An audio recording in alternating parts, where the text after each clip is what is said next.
So let's insert some data. So we'll say Billy. Password we'll just use as the same thing. So pass123. First name Billy, last name Garrett. Let's click go and insert that data.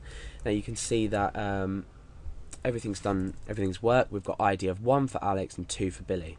So let's try logging each user in, and we should return now. We should return this user ID. So Alex pass123.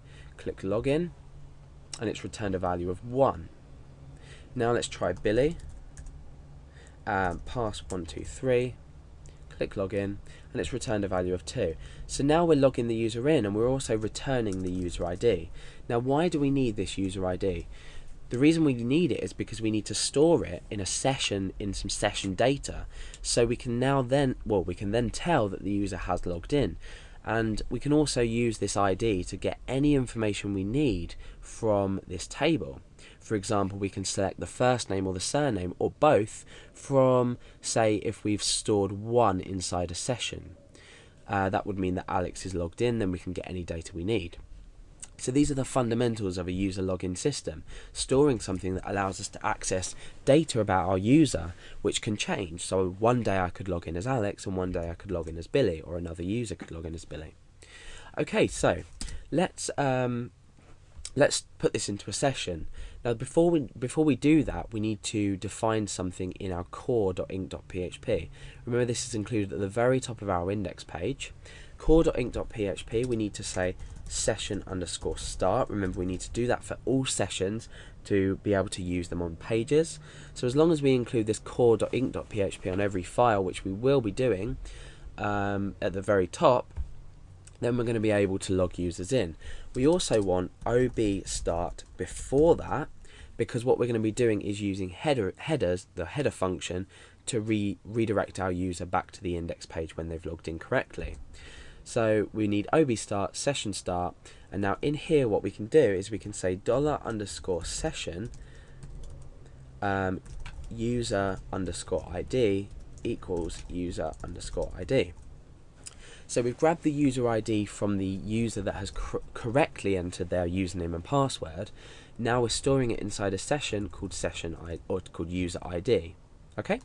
Now what we want to do is say header, location, and we want to go back to the index.php page. We're already on that, but this will just refresh it. It will perform the checks to say, is this user logged in, and it will give us some data out. So okay, so we're pretty much done there. Let's just go back to our index.php page, and we will create an if statement. Now, let's assume, create an if statement else, and then down here, let's assume, we'll ignore this for now, let's assume that a session called user ID has been set and it isn't empty. Now this means that the user has logged in, because it means that we've gone through the process of setting this to the user ID of the correct user that's logged in, or the user that's correctly entered their details.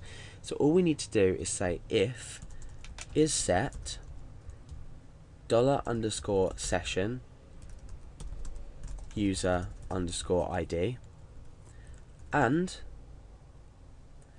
not empty $_session user ID.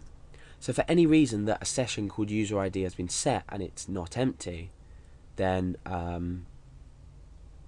we still run this code. Well, we say, is it not empty, because we need it to contain a value. In that case, we can say echo you're logged in. Let's just escape that single quotation mark. Otherwise, we want to present the user with the login form. So let's just go through before I test this whole login process, because we've pretty much logged a user in now. So let me just test this, or go through this in my head, or not in my head, but with you guys. So we'll start from this bit here. We grab the user ID from the result of where we've already echoed this out, so you know what it does. We've got 1 for Alex and 2 for Billy. We set the session here, So this session will now equal 1 if I log in as Alex. Then we relocate to index.php. So we're already on index.php because we've included this. We can even refresh now just to show you that we're still logged in. So we're still not logged in. Now as soon as I type in Alex here, and I type in pass123 here and I click login, we're going to process everything that we've already talked about.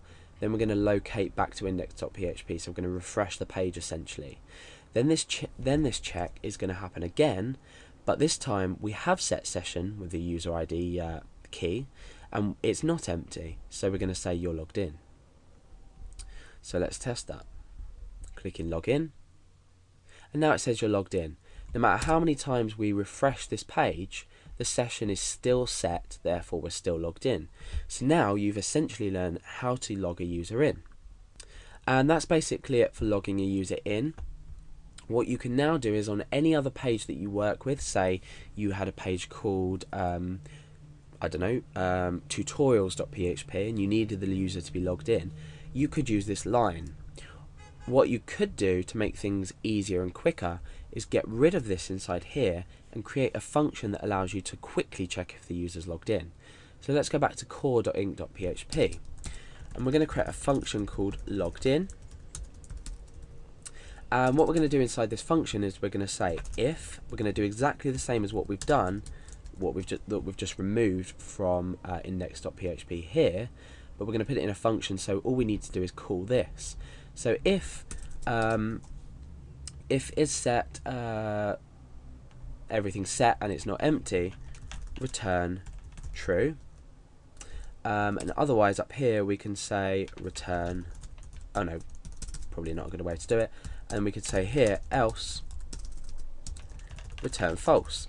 So if we are logged in, we're going to return true, otherwise we're going to return false. So if you know about functions, and if you've correctly learned about functions, you'll know I can just put if logged in, then it will say we're logged in, because this will return true, so this block will run. If we return false, we're going to include the login form. So let's go back to the page and see if that works. Yep, it still tells us that we are logged in.